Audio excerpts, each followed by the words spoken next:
Good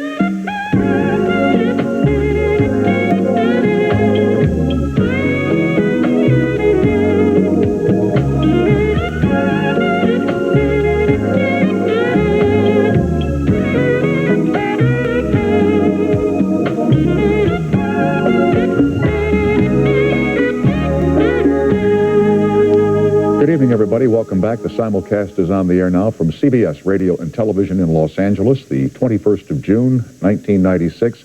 In more ways than I can tell you, the longest day of the year. Unbelievable. Courtney Thorne-Smith is here tonight from Melrose Place, and Eddie Clance, who is the editor of Weekly Worldwide News.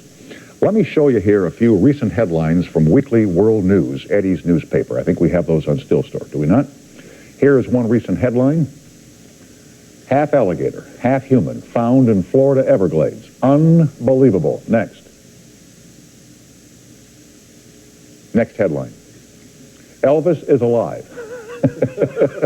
We'll explain the facts behind these stories when Eddie joins us just a little bit later on in tonight's program. Let me take care of, Elvis breaks leg in motorcycle crash, and he never even felt it because he's dead. Let me take care of a little old business. We had Susan Clayton on this program last night from ValueJet Airlines, and today we offered their president, Louis Jordan, a chance to for an insight serious allegations about the airline last night, and he declined to appear. However, ValueJet did send us this statement today, and I'm happy to pass it along to you as their response. They say Ms. Clayton is a disgrace to the ValueJet uniform. Her colleagues are standing proudly in support of the company that she seeks to destroy. She implies that our 1,200 are jet daily out of either ignorance or reckless abandon. 1,000 employees cheered wildly this week when flight attendants emphatically disagreed with her lies. Her behavior is an insult to those she purports to represent. That from the people at ValueJet Airlines today. Let me just give you this day in a nutshell. I left home today with no money in my pocket, and I've been fighting the battle all day long, borrowing $5 here and borrowing $5 there. And the last time this happened to me, I was living in New York, and my banker called me at 8 o'clock one morning at home. He said, Tom, we just got a check here from a man that you gave a check to for $50,000. He said, what do you want me to do with the check? I said, pay it. He said, but you've only got $300 in your account. I said, oh, geez, I'm sorry. I said, look, I'm calling California in an hour. They're going to wire the money in. Would you please cover the check today because it's a real estate thing I'm in and the guy has to have the money. He said, no problem. When you do television, you get certain favors. So that day, and this was back in 1977, I left the house with no money, and I'm taking people to lunch at a restaurant that accepts only cash. So I stopped at the branch of the bank, and I wrote out a check for $300, and I gave it to the lady behind the counter. She said, just a moment, Mr. Snyder. And she was gone for what seemed like an hour and a half, and she came back, and she said, Mr. Snyder, she said, I can't pay this check. I said, why not? She says, you're overdrawn $49,700. I said, what's another $300? She said, yeah. Sometimes it helps to be on TV. Anyway, Courtney Thorne-Smith is here tonight. Eddie Clance from Weekly World News, and me with a mouthful of periodontal packing. I just find I drool more than usual, but it shouldn't bother you watching at home. Just look the other way if it gets to be too bad. Have the spit cup ready here. Anyway, as I like to say, damn the torpedoes, full speed ahead. We'll be right back after these messages.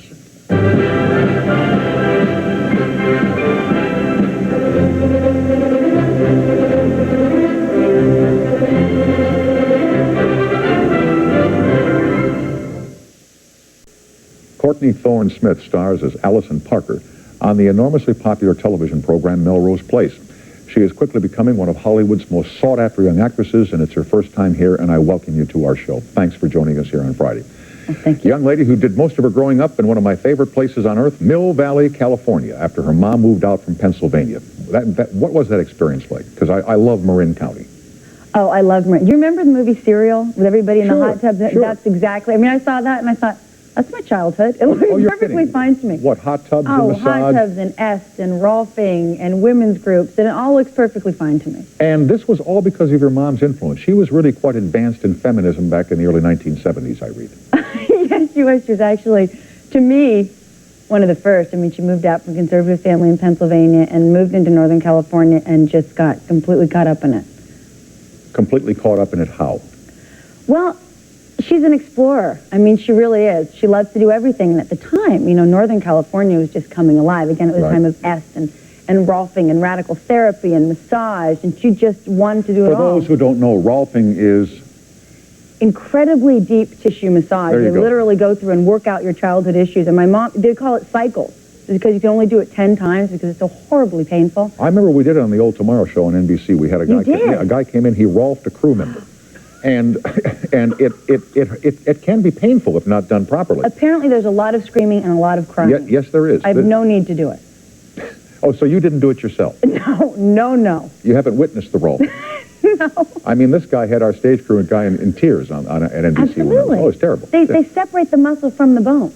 Yes, in his case, they went through his rib cage, separating ribs, one from the other. Right. And I don't know what they were trying to work through, but it looked very, very painful to me. Absolutely, it is. And Mom was big into all this stuff. She bought the whole Northern California package. Huh? Yes, she did. And then I read that at one time she started reading you a book called Watership Down. Watership Down. My mom got us Watership Down, which is a story about rabbits. It's a fantasy story. It came out around the time of Hobbit.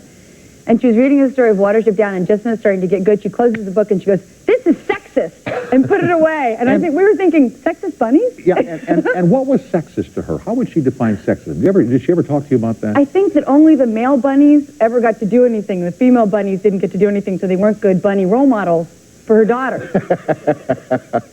And did she tell you that women got the short end of the stick and that guys had it easy and that it was just all wonderful for men and all bad for women? Was she that kind of a feminist? No, she wasn't quite that dramatic. I mean, the positive side, of course, is that she made me very independent. You know, I'll never have to worry about taking care of myself. That's good. Mm-hmm. And where was your dad through all of this? My dad was working. He was busy at work. Supporting the rolfing and the hot tubs. Right, and the absolutely. Yeah, and supporting his daughter in what I hear was a very unusual school.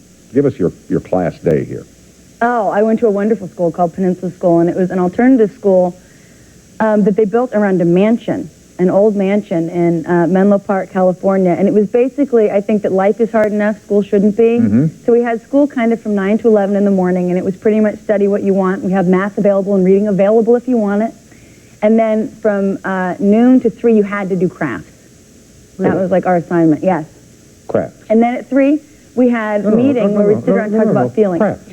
Crafts, like we baskets? Had weaving, jewelry. Leather. Clay. Yeah. I wonder if we probably had leather.